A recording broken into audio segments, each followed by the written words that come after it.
open and I am starting to record.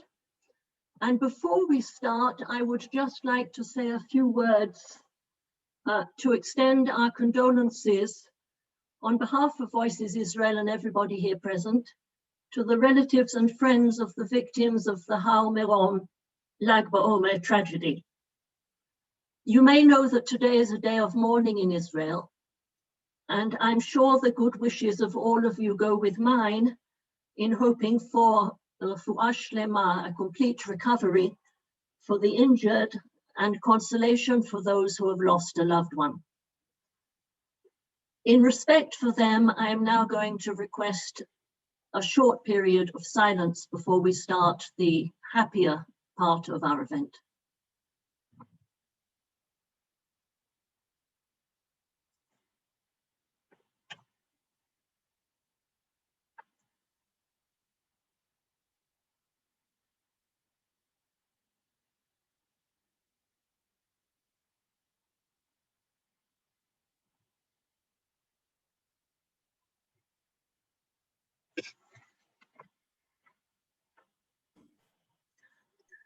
Okay, and now let's go back to this evening's event.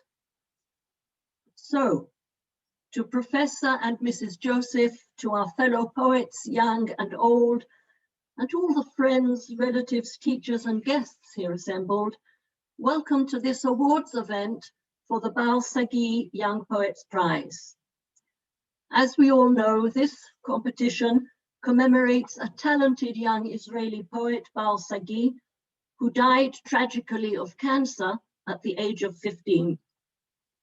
Her grandparents, Professor Anthony Joseph and his wife Denise, decided to commemorate her by sponsoring a poetry competition for students aged 12 to 19 who write poetry in English.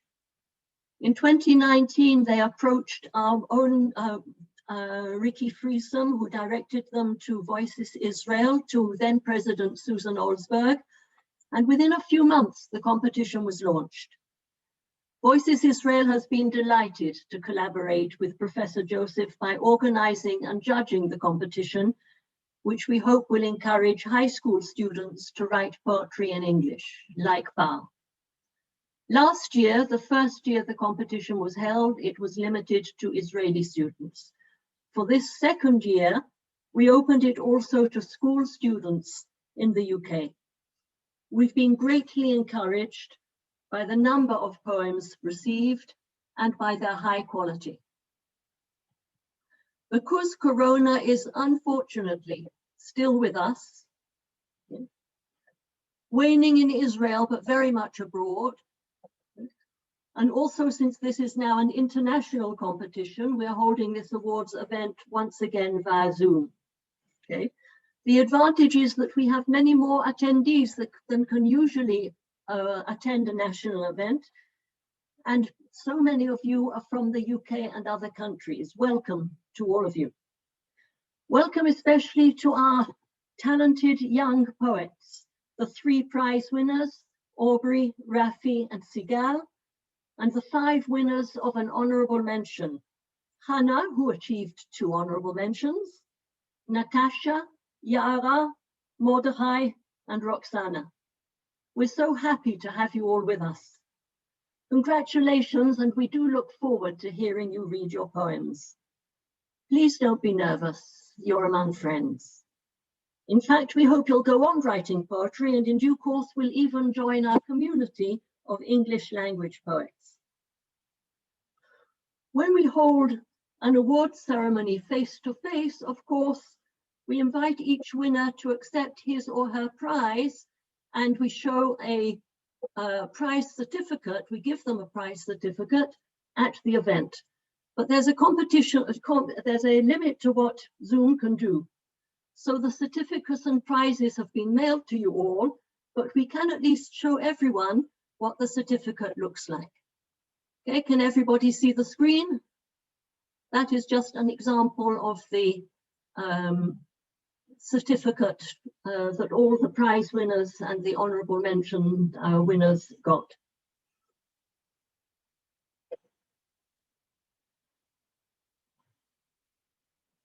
I'd like to thank the competition's 3 judges, Susan Bell, Itamar Bloomfield, and Amiel Schwartz, who had the taxing but hopefully enjoyable task of reading all the entries and deciding between them.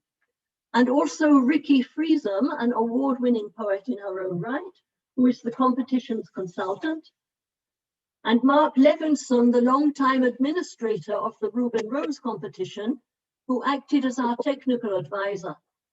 To all of you, you're a wonderful team, you really are. Thank you so much.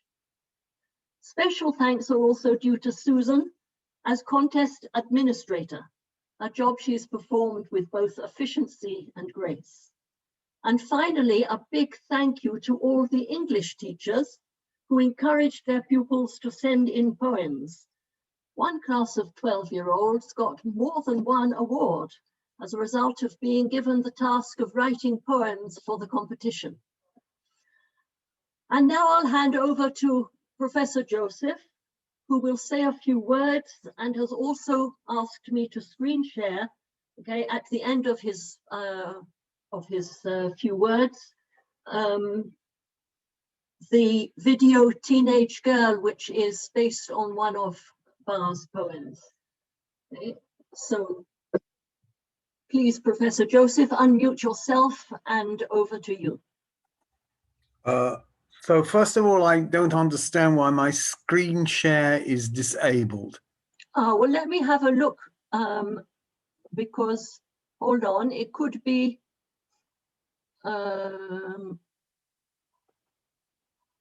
participants. Susan, do you have any idea why screen share?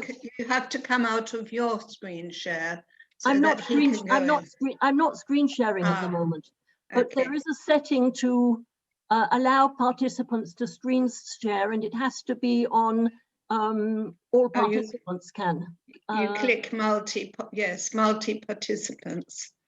Only under manage participants, Gregor, under manage participants, I don't see that button. Perhaps the easiest thing is just for me to do the screen sharing instead of trying to find out what's gone wrong here. Maybe, okay. Okay, so let me hold on a second. So I will go back to, trouble with screen sharing is that it is precisely where I don't want it to be. Hold on a second, just to see your, there.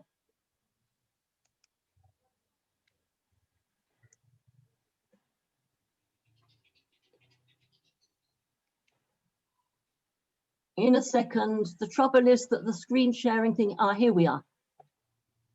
Okay, now that I have found it, I can, there. Now you see what the problem was. I couldn't see the tab to click on because the screen sharing button was hiding it. Okay.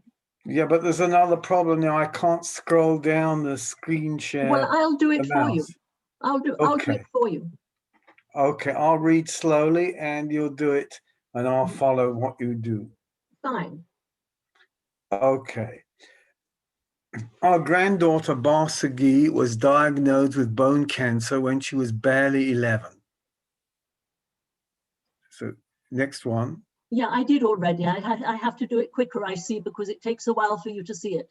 And succumbed after a terrible 52-month ordeal.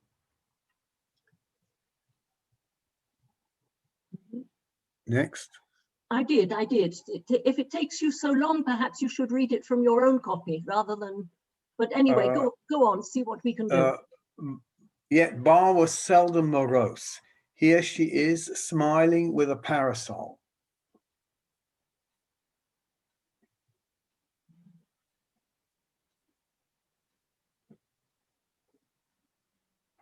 Does everyone see the next slide? Yes. Mm-hmm. Except me. Unearthed in our house. So here is Bar with a parasol.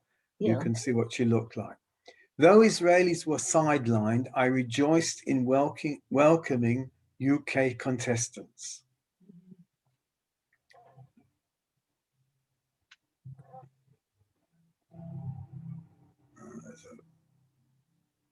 It's very strange that it takes you so long to see the slide. Yes, it is. I didn't prepare something on paper for me to read it. That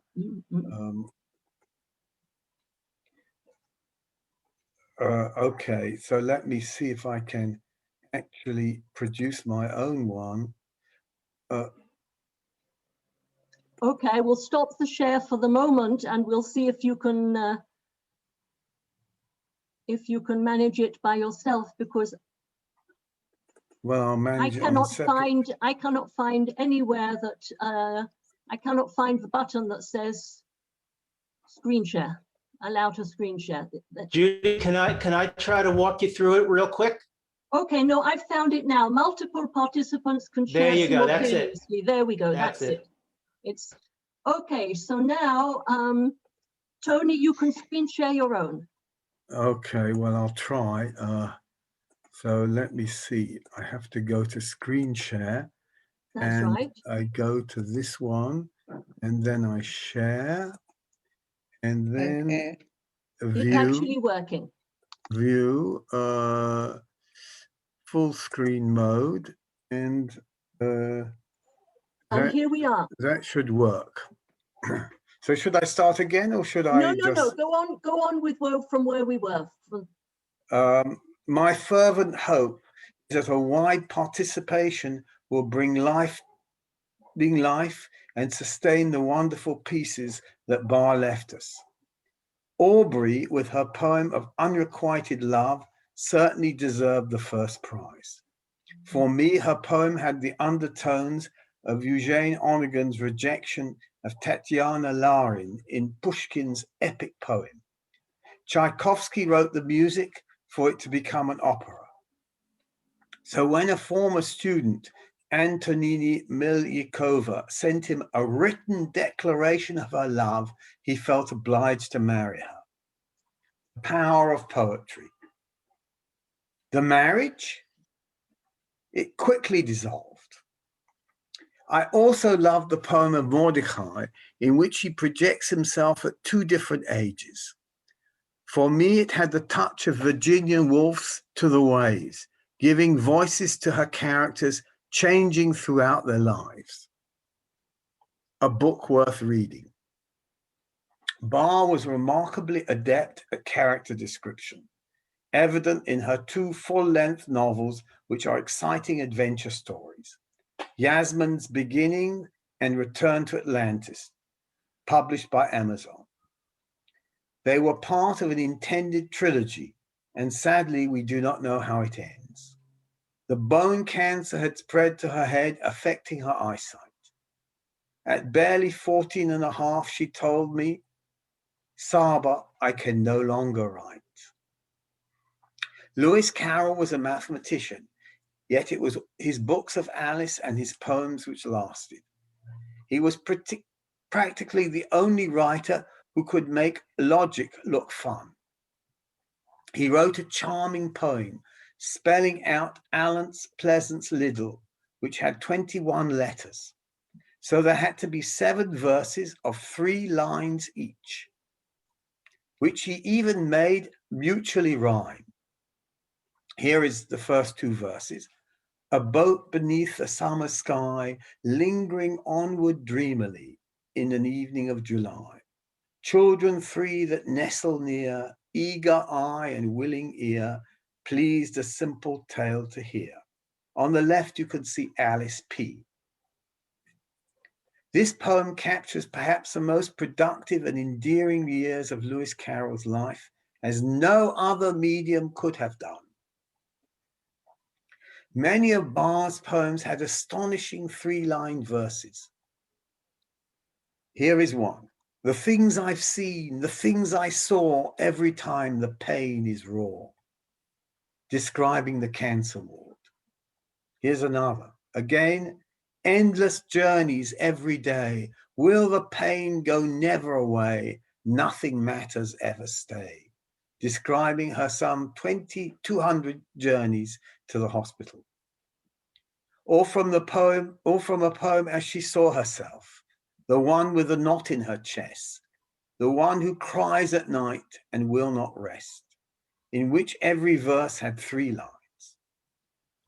Carroll viewed himself as the old and pathetic white knight of Alice Through the Looking Glass, who shows Alice the way to become a queen.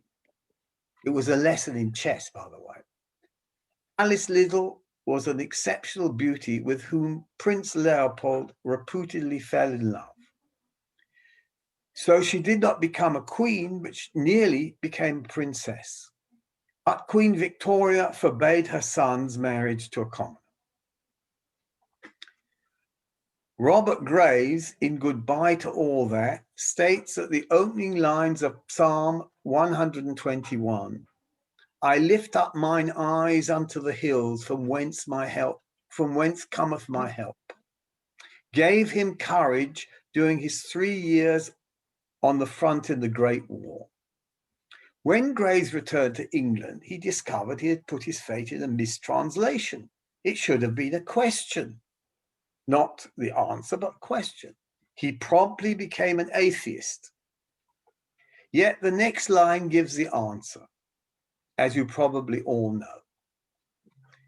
John Betjeman wrote the joyous love poem, Miss J. Hunter Dunn, Miss J. Hunter Dunn, furnished and burnished by Aldershot sun.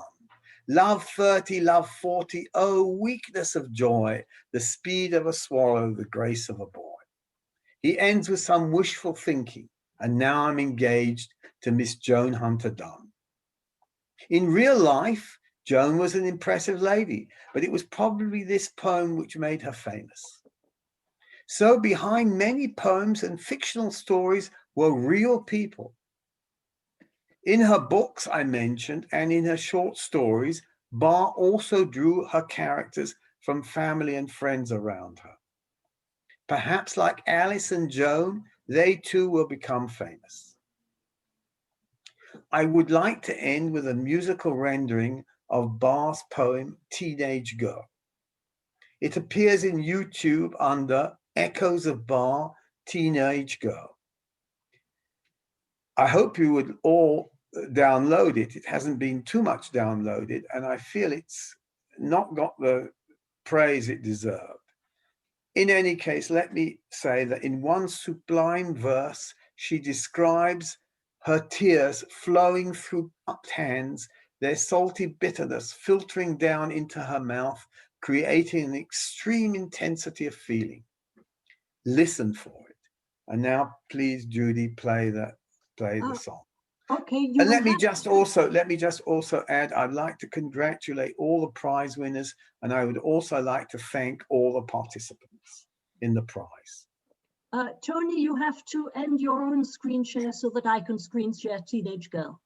Stop screen share. Anything else I should do? No, that's fine. I can now go and do it.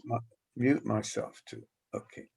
Okay, so I will play this lovely song.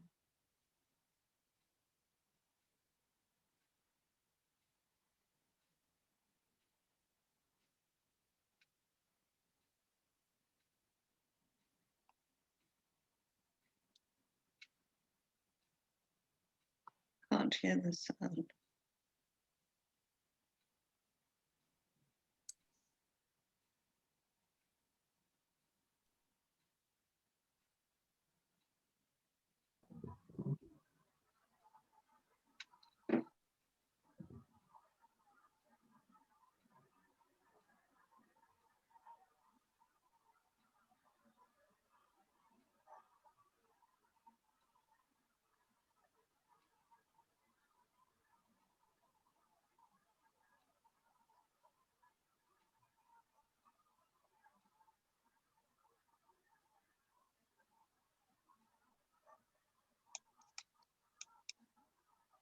Can anybody hear?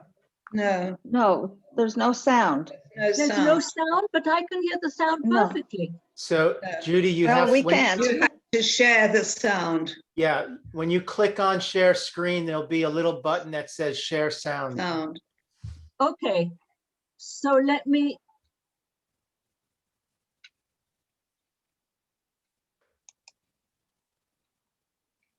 Okay, I see. So let me start this at the beginning. beginning again then, okay? Mhm.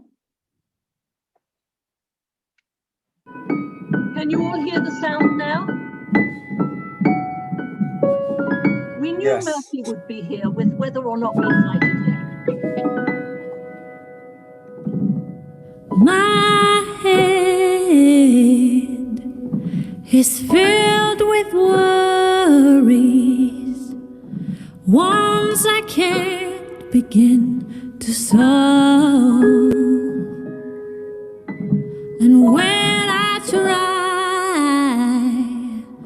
to grab one, it just seems to dissolve. My hands are filled with tears. They are full to the brim. I taste pain, fear, and sadness. They're so disgusting and grim. You won't understand my fears, which I can't seem to explain. So I'll brush away my tears and try to hide my pain.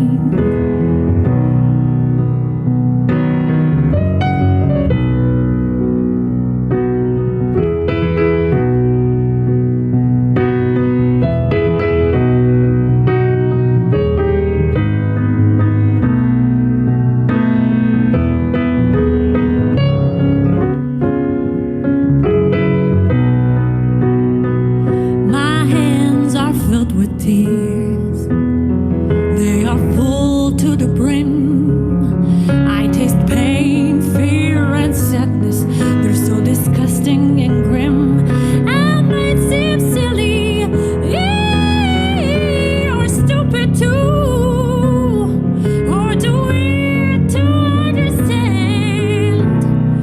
But I'm a teenage girl, and I need a helping hand.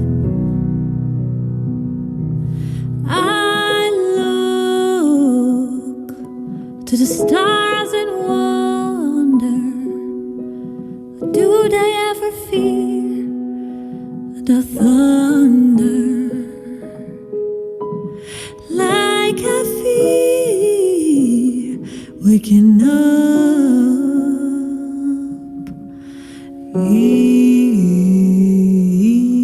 each day.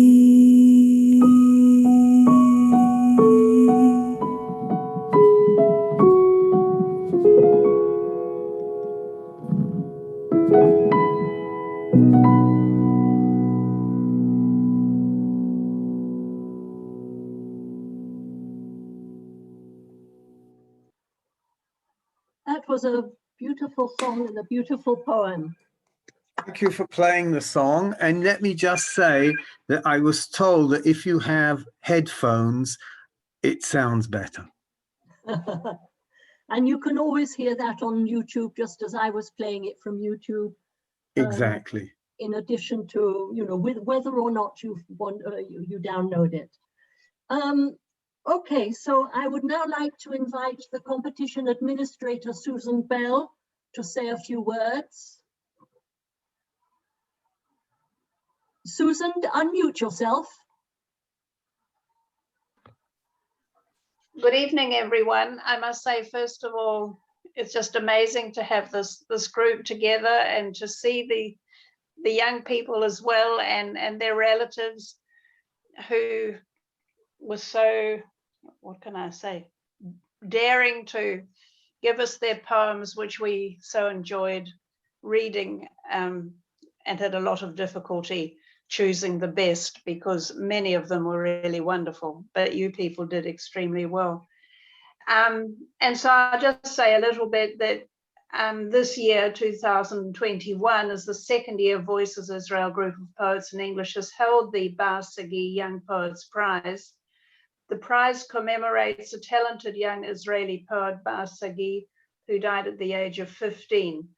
The competition was established by Bar's family.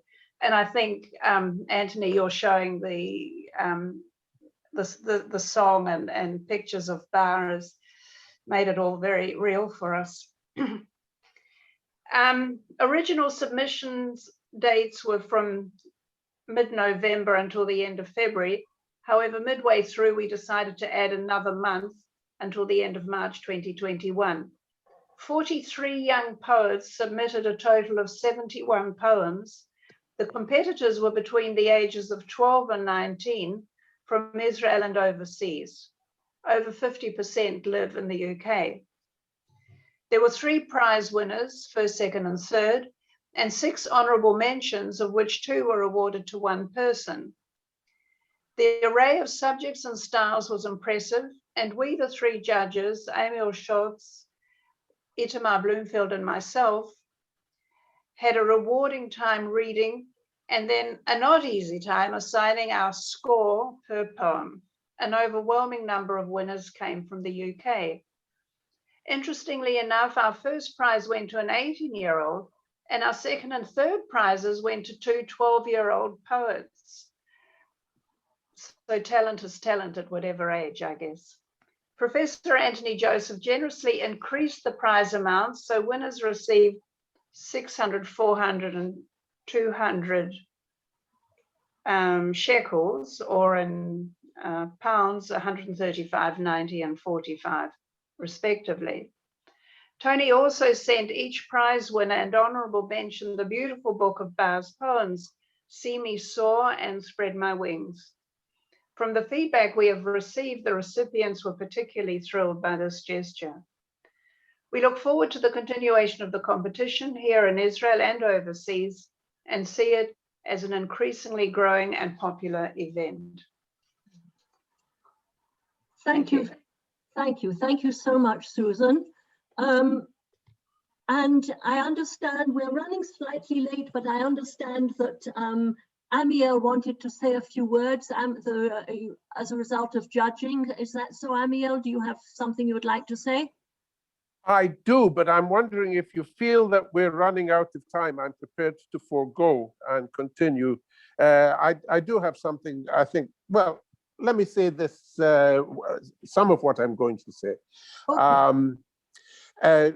Dear friends, most of the poems submitted contain some very fine imaginative imagery that could summon up for the reader a strong sense of the poet's world of concerns and emotions.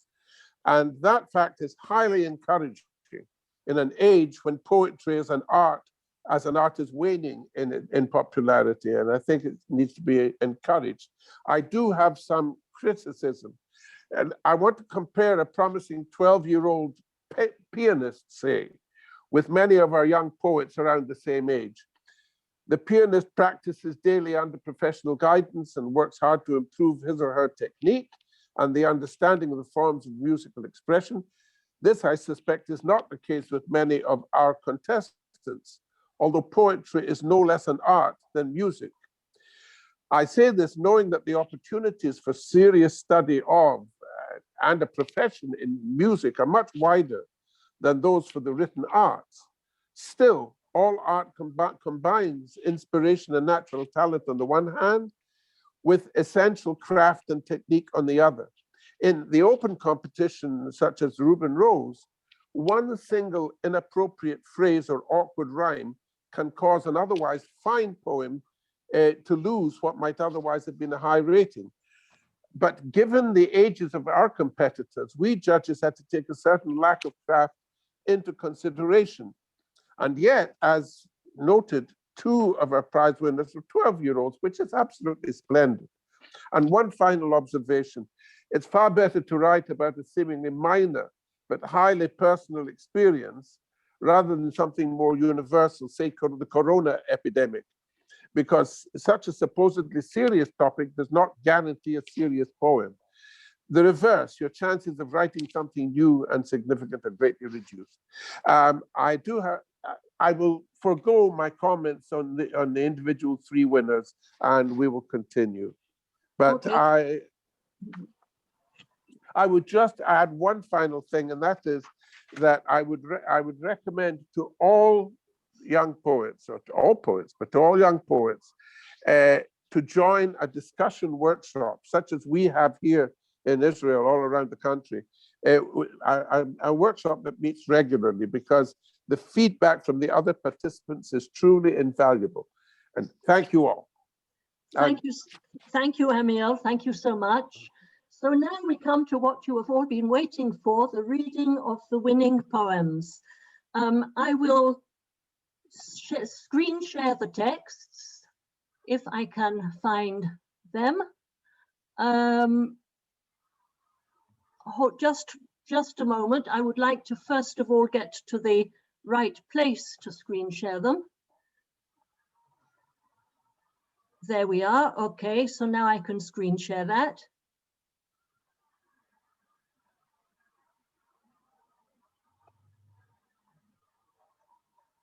By the time we all come out of the Zoom world, I will have learned how to use Zoom.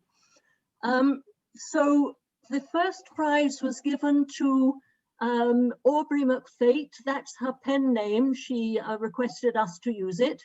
Many fine writers have pen names, and she is starting the tradition early, who is 18 years old.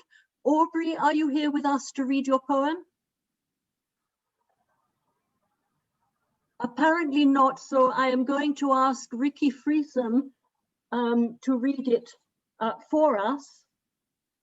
Okay, this is a heart-rending but very, should I say, precisely described analysis of an experience that many of us have been through. Aubrey has been in hospital until of late, and she's still not feeling well, which is why she wasn't sure that she could come. Right up until the last minute, she said she would try, but I understand that she's not here with us, right, Aubrey? So, Ricky, would you please read it for her? Yes, thank you. Thank you for the opportunity to go back to my teenage years. I think that it's particularly appropriate that a teenager expressing her emotions is the first prize winner of the Sagi Prize this year. And congratulations to Aubrey McFate. I like that pen name. I remember you the way you never saw me. The first boy I ever admired, a defiant attitude towards the world. I could sit and just watch you, captivated by your boyish excitement and mature certainty. Peering around your room as if it was insight into internal workings, immersed in your age charm. I loved you because I saw myself in you. Maybe you saw it too, and that's why you couldn't love me. I saw myself in you, but you saw her. You told me you couldn't see me as that someone, but it's hard to be someone who's not the one. You were my friend until you weren't. You were my friend until I cried uncontrollably, so hideously at the inevitable loss of you. Now I'm left to replay how through blurred eyes I watched you walk away. Life felt like a film for that fleeting friendship. It wasn't blithe, it was a landmine. For me, all that remains are fragments of you, your siblings' names, what you'd order to eat, what you were like high, and who you held high. I wish we weren't so similar, then you wouldn't have had the power to ruin so many authors and artists and actors and antagonists. You wouldn't have had the power to taint talking. Now I don't talk, as if I have nothing to say if you're not hearing it too.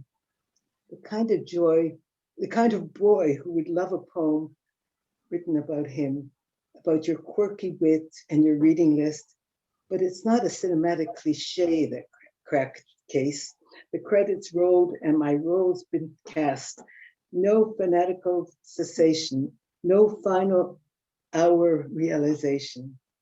I can't have you, but as long as you're content, I'm okay. Yet it still pains that to me you have nothing to say, after you promised you love me in a different way. Thank you, Ricky. Thank you so much. Lovely poem. Okay.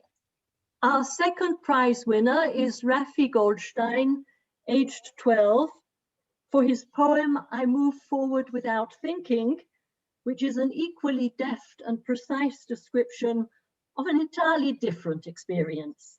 So let's all welcome Rafi. Shall we, Rafi? Will you please read your poem? Okay. Bang, the pistol sounds. I dive in and my body hits the icy water. I move forward without thinking. Arms flailing, legs kicking. I am doing what I have been trained to do. I move forward without thinking. The lane ropes guide and reassure me. The water consumes me. Creeping up beside me, the others appear. I quicken my pace. I move forward without thinking. Like a rocket speeding through the sky, I am a shark honing in on its prey. As I approach the finish line, I move forward without thinking. My body aches and my senses are dulled. People are cheering, calling my name. The prize is mine. I get out of the pool without thinking. Thank you, Rafi. The prize is indeed yours and you deserve it. Thank you. Thank you. Our third prize winner is Sigal Nakshan for Stillness. As you know, the judging is blind. The judges don't have the names of the poets. So it was a great but happy surprise to learn sometime after the decisions had been made that our third prize winner is a relative of our past president, Susan Olsberg. Clearly, poetry runs in the family. Okay? Although Sigal is only 12, her poem reveals not only her descriptive abilities, but also a philosophic bent and a mature outlook on life. So let's all welcome Sigal. Sigal, please come and read your poem. Stillness. It bobbed, it dipped, it proceeded to flap, and then it bobbed some more. This robin that I'd observed was there from dusk till dawn. It placidly stood there in rain, sun, and snow, staring at the dew-sodden ground, its red chest aglow. This robin seemed to turn its back on the hazy, infinite sky. It completely ignored the birdseed table, opting for the passing fly. It soon began to dawn on me this robin was patiently waiting, perhaps for an old feathered friend, or it could be for spring, or maybe it was waiting for no particular reason. Such a thought is highly likely. This robin could just be living out its days in no hasty rush or hurry. Yes, this seems rather sensible. Such a thought lights up inside me. If we could just slow down our years and have time to reflect on life's real pleasures, like golden moments with loved ones, cherished bursts of true happiness. If we could just slow it down, if we could relive it all. Such a lesson learnt from a robin leaves me quite enthralled. Thank you. That's a really remarkable poem from somebody your age. Thank you so much. So we now come to the poets who gained an honourable mention. Because of the number of entrants and the high standards, the judges decided to award no fewer than 6 honourable mentions. And again, it was only after the decisions had been made that they discovered that 2 of these had been entered by the same person. Hannah Sugars, age 17. So I'm going to ask Hannah to both start and round off the reading of these poems by reading 2 Minds now, and The Universe and Us at the end after all the others. So let's all welcome Hannah and 2 Minds. Sleepless nights spent battling with relentless critique, conforming to her expectations, not permissible to speak. Persistence driven by my inability to shake her week after week. Failure to see beyond tomorrow, a future looking bleak. Deception of the self, something so ironic I can't comprehend. Utterly convinced in the voices I could hear I had found a friend. But what kind of companion are you fearful to offend? Complying with her orders, mere means to an end. Stripped of personality, those who know me best would but agree. Present in the flesh, but my soul an absentee. Eyes revealing nothing and speaking volumes simultaneously. Indifference, impassion, a loss of zest. That once renowned smile one wouldn't have guessed. Mistreatment of a body with which I have been blessed. Heart rate slowed beneath my chest. Losing 9 times out of 10 to one too cowardly to make an appearance. Attempts to save me a perceived interference. Restrictive guidelines, pressure for adherence. Despite a journey non-linear, demonstrating perseverance. Her voice and mine, often difficult to differentiate. My desire for return of my life, and hers for further loss of weight. But fortunately, I have been successful a few times to date, and I anticipate not long before the remainder of her hold on me is to abate. In the absence of this demon, I visualize my highest self, certainty, and that I'll outsmart the disorder and restore back to health. Thank you, Hannah. That is an absolutely remarkable poem. I can beginning to understand why the judges found it so difficult to decide and judge this competition. So let's all give a round of applause to Hannah for her first poem. And now we come to Natasha. I see that there seems to be a typo in your name, Natasha. I'm sorry here. Natasha with Our Mountaintop. Her plea for the future of our planet. Natasha? We are an ambitious race. We invent, we build, we aspire. We make the world so beautiful, but then we destroy it all like fire. We create good, useful, extraordinary things, but when we run out of good to create, we make bad, dangerous, and terrible things and smother Earth with smug and hate. Do we not treasure what we built? Do we not strive to maintain it well? Do we not love the human and natural world? Yet it fades with each tree that fell. We began at the foot, clueless and new, then we worked our way up to the peak. But now with us on the mountaintop, the future of all below looks bleak. Is it so hard for us to preserve the mountain we came to, the mountain that's Earth? When we weed out nature for our buildings, like it's useless, like trees and plants have no worth. When our buildings scrape the blue off the sky, and our vehicles pollute and obscure, this is the illness we allow to infect. Now we must find the cure. There's smoke in the sky and concrete on the ground, and great metal birds travel all over and around. We are all but hammering metal to cover our world. We use more carbon to replace the clean air that once swirled. It is too hot and all the places will flood. We will all be thirsty and starved. We are the murderers of our kind and others. It is the earth's gravestone we've carved. But there is a hope, there is a way. We can return and reveal the light, and put a stop to the trouble, a stop to this dark, endless night. The earth provides us with all that we need to save the planet we are breaking. New fuel, new transport, new energy, our world needs remaking. Brick by brick, tree by tree, each bottle we pull out of the sea, each piece of litter we clean, each recycled thing, this is the start of the change we can bring. Together we can rid Earth of pollution and sorrow. The children of today will clean the mess that's left tomorrow. Now stand atop your mountain and survey your domain. Survey the planet we ensured would remain. Survey the bold world which has gone through rebirth. Stand atop your mountain and survey planet Earth. Thank you, thank you. Another really remarkable poem. Okay. Thank you, Natasha. And you read it so well too. Okay. Now we come to Yara Heller, who had the distinction of having won second prize in last year's competition and then nearly repeated this feat with an honorable mention this time around. So applause please for Yara and her very succinct poem, A Wish in Your Heart. Yara?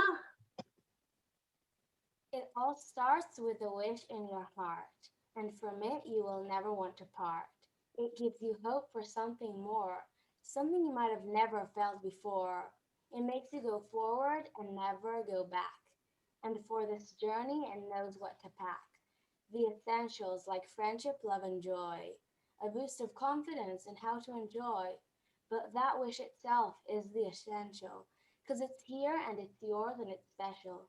So listen to that wish in your heart, because it's really quite very smart. Thank you, Yara. Thank you. Short and very sweet. Okay. The next honorable mention was won by Mordechai Howie, yet another 12-year-old, for his poem 3, which captures so deftly the memories of a not so distant childhood and contrasts them with the apprehensions of approaching adolescence. So let's all welcome Mordechai. If I was still free, I'd skip down the street joyfully, holding hands with an anxious mummy, afraid I'd lose my grip and flee. We'd play in the park, a game of tag on the freshly cut grass, feeling as giddy as can be if I was still the age of 3. Climbing up into the fort above, there'd be scary kids who'd push and shove. I'd wonder maybe I should flee, as my mummy tells them they're no longer 3. On the journey home, I'd whine for a treat at the giant corner shop at the end of our street. Taking a seat, enjoying the sweet, looking back now, have I ever felt so complete? From the top of this playground, I look around and I see toddling children full of so much glee as angry mothers glare up at me, telling me that I'm no longer 3. No longer pushed upon the swing, no longer to my mother I cling, no longer begging for a treat, walking alone back down my street. Ahead at the tiny corner shop I see a group of teens, still not quite me, not quite grown, not used to being alone, not quite 13, but no longer 3. Thank you, Mordechai. Thank you. And okay, we now have a good. We now have what I call a middle-aged winner. Middle-aged meaning that she is neither 12 nor 18, but right in the middle, 15. And this is Roxanna Isaacs, who won an honorable mention for her poem, A Teardrop Cascaded. So Roxanna, would you please read your poem and let's all give her a clap. Roxanna? A teardrop cascaded, acid on her skin. As one turned to many, valuable turned vulnerable, crevice turned crater. Her skin was of a pale pink, eyes drenched and wrinkled, lips encrusted with frost, teeth clenched, hair worn thin by fear. Like the tunes of New Orleans, like the eyes of Aphrodite, the tears appeared a solemn blue. They fell fast, vigorous, tumbling and moaning, rasping and groaning in the cold evening winds of September, and came to a crashing crescendo on the tarmac streets below, waiting to fall again. Thank you, Roxanna. As we have all heard, Roxanna has, she likes to play with words, and I especially liked that aspect of her poem. And finally, we return to Hannah for her second honorable mention poem, The Universe and Us. And this is a short but thoughtful poem for which Hannah, I think, deserves another round of applause. Hannah. The something that outwits proof invites us to acknowledge the art that is the stars, or else the prospect of remaining aloof is but a reality of ours. Bereft of structure, robbed of normality, a world turned on its head, mere existence, no purpose but to simply be, if we had only looked to the sky instead. Devoid of our control, sheer unpredictability in its place, loss of touch with the soul, but the moon, a constant and reliable face. Thank you, Hannah. Thank you. Thank you to Hannah and to all the prize winners. So that concludes the award ceremony for the Sagi Young Poets Prize. I will stop sharing. And now I can at last see all of you back again. It's been a pleasure to have you all with us. And of course, we hope everyone will stay on for the next part of the evening, which is the Reuben Rose Competition Awards ceremony. Meanwhile, we'll take a very short, let's say 3 or 4 minute break, and then we'll reconvene for the Reuben Rose event. So thank you, everybody, and I hope you will all stay with us.